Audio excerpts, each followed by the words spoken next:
विक्रम संवत 2081 चैत्र शुक्ल प्रतिपदा 9 अप्रैल मंगलवार को नव संवत्सर के अवसर पर काशी के शंकराचार्य घाट स्थित श्री विद्या मठ में ज्योतिष पीठाधीश्वर जगतगुरु शंकराचार्य स्वामी श्री अविमुक्तेश्वरानंद सरस्वती महाराज ने सनातनी पंचांग व शंकराचार्य दिन दर्शिका का लोकार्पण किया तथा इस अवसर पर परम धर्माधीश शंकराचार्य जी महाराज ने विश्व के समस्त सनातनियों के नाम अपना संदेश जारी किया। नव संवत्सर को संपूर्ण विश्व के सनातनियों को संदेश जारी करते हुए कहा कि काल अनंत है, उसकी कलना बस स्वयं को संतोष देना है। अपने संतोष के लिए हमने काल के काल्पनिक विभाजन किए हैं, इकाइयाँ बनाई हैं। हम गिन कर बताते हैं कि हम कितने पुराने हैं। हालांकि हमारे दर्शन की दृष्टि में नवीनता और पुरातनता जैसी कोई वस्तु वास्तविक नहीं है। वर्तमान संसार में अपने को पुरातन कहकर अपने को श्रेष्ठ संपादित करने वालों को हम बताना चाहते हैं कि यह संवत्सर जिसका आज शुभारंभ हो रहा है वह वर्तमान सृष्टि के 1,95,58,85,126वां है। इतने दिनों से हम प्रतिदिन अपनी संध्या और पूजा के संकल्प में काल गणना करते आ रहे हैं।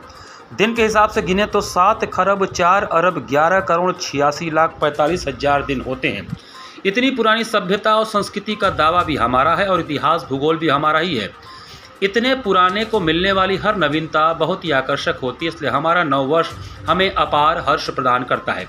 इसलिए इस नव संवत्सर पर आप सब संकल्प लें कि हम किसी न किसी रूप में अपने आचार्य को अपना बल प्रदान करेंगे ताकि हमारी धार्मिक समस्याओं का निदान हमारा आचार्य निश्चित होकर कर सके। आप सबको इस नव संवत्सर गौ संवत्सर की अनेक अनेक शुभकामनाएं व्यक्त करते हुए अपने आप को आपकी धार्मिक समस्याओं के समाधान के लिए हम प्रस्तुत कर रहे हैं। इस अवसर पर श्री कृष्ण कुमार तिवारी ने अपने साथी कलाकारों के साथ गणेश वंदना की प्रस्तुति की। इसके पश्चात सूर्यार्घ्य दिया गया व वैदिक विद्यार्थियों ने सूर्य प्रणाम किया, जिसके अनंतर परम धर्माधीश शंकराचार्य जी महाराज द्वारा लोकार्पित पंचांग के संपादक प्रोफेसर शत्रुघ्न त्रिपाठी ने नव संवत्सर का फल श्रवण कराया। क्रमशः ध्वजा पूजन, ध्वजारोहण, राष्ट्रगान, राष्ट्र नदी गंगा गान, पद संचलन हुआ। महंत प्रसन्ना तथा साथी कलाकारों संग शनाई वादन भजन के बाद राष्ट्रगीत के साथ कार्यक्रम का समापन हुआ।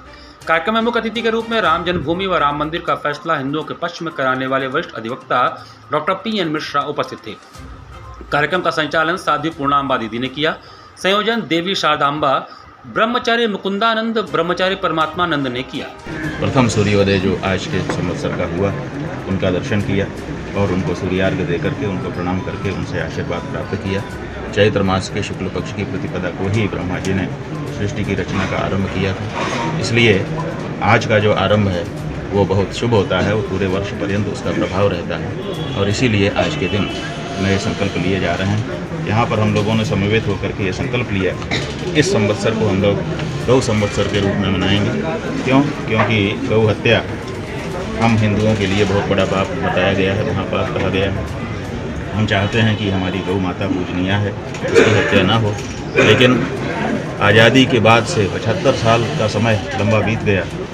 सब पार्टियों ने हमको समय समय पर आश्वासन दिया कि हम गौ हत्या बंद करेंगे, हमें वोट दीजिए। हम उनको वोट देते रहे, लेकिन वो गौ हत्या को प्रोत्साहन ही देती रहीं, रोकने के लिए आगे नहीं आई। अब हम लोगों ने यह तय किया है यहाँ पर कि हमारा मतदान उसी पार्टी को होगा जो गौ हत्या को संसद में जा कर के दंडनीय अपराध घोषित करेगी और गौ माता को पशु सूची से हटा करके राष्ट्र माता के रूप में प्रतिष्ठा प्रदान करेगी।